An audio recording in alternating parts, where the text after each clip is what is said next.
Здравствуйте, меня зовут Анастасия Тинари. Я живу в Чикаго, в США, и работаю для галереи, которая называется Gray. Художник, который меня очень вдохновляет и помогает сейчас в это непростое время, это Макарта Беннет, современный американский художник, который также живет в Чикаго. Мы познакомились где-то 3-4 года тому назад через молодых художников, с которыми я работала. И я хотела навестить МакАртур студию, чтобы лучше узнать про его работу, но это получилось совсем непросто. Ему за 70 лет, и он сейчас создает свою самую важную работу, и он очень бережно относится к своему времени.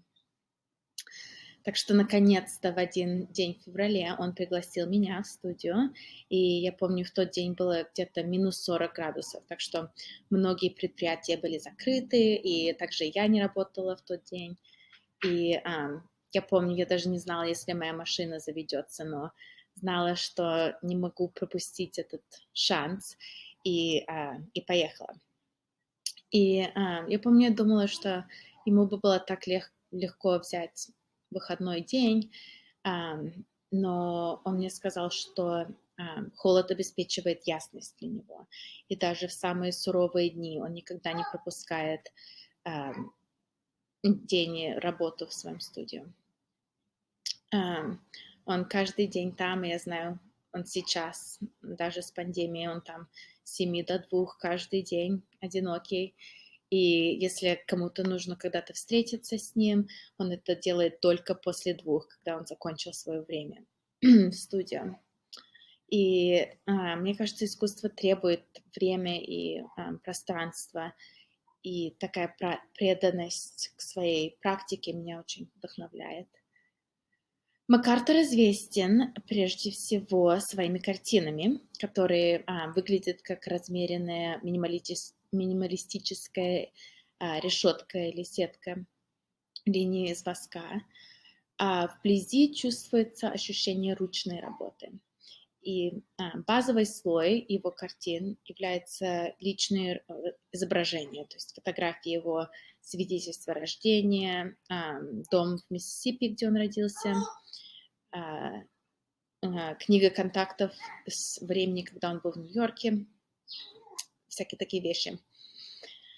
Последние 7-8 лет МакАртур очень стремится найти произведение, которое уникально выражает его, то есть что-нибудь изнутри. И для него это так важно найти что-то, что только его, что он работает в одиночестве, совсем в одиночестве. У него есть пару помощников, но они на другом этаже здания. А в своем пространстве, в студии, он даже не слушает музыку, он почти ничего не читает, только газету, чтобы узнать, что происходит в мире. Он как бы впитал жизнь, и теперь он хочет воплощать ее в работе. И в нашей следующей выставке в галерее Gray мы показываем вот эти картины, и также мы показываем набор рисунков, которые до этого никто не видел. И при первом взгляде эти рисунки похожи как простые круглые формы, графит, чернила и карандаш на бумаге. Но для меня они очень глубоки в своей простоте. МакАртур работал обоими руками одновременно, и так сильно, что навсегда повредил свое плечо.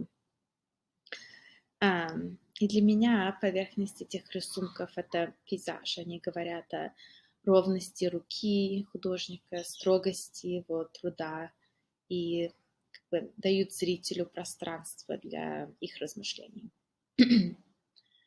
Сейчас с пандемией наш мир, конечно, изменился, и как многие работают из дома, избыток одиночества. Когда я смотрю на размеренную, на личную работу МакАртура, я думаю о строгости его практики. Сидеть только с собой 7-8 часов в день — это для него ничего новое.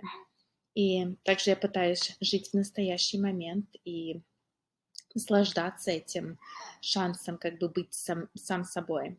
И для меня стало очень важно просыпаться рано утром, до того, как мои дети встанут, чтобы иметь хотя бы пару часов в тишине, смотреть, писать, читать или просто размышлять.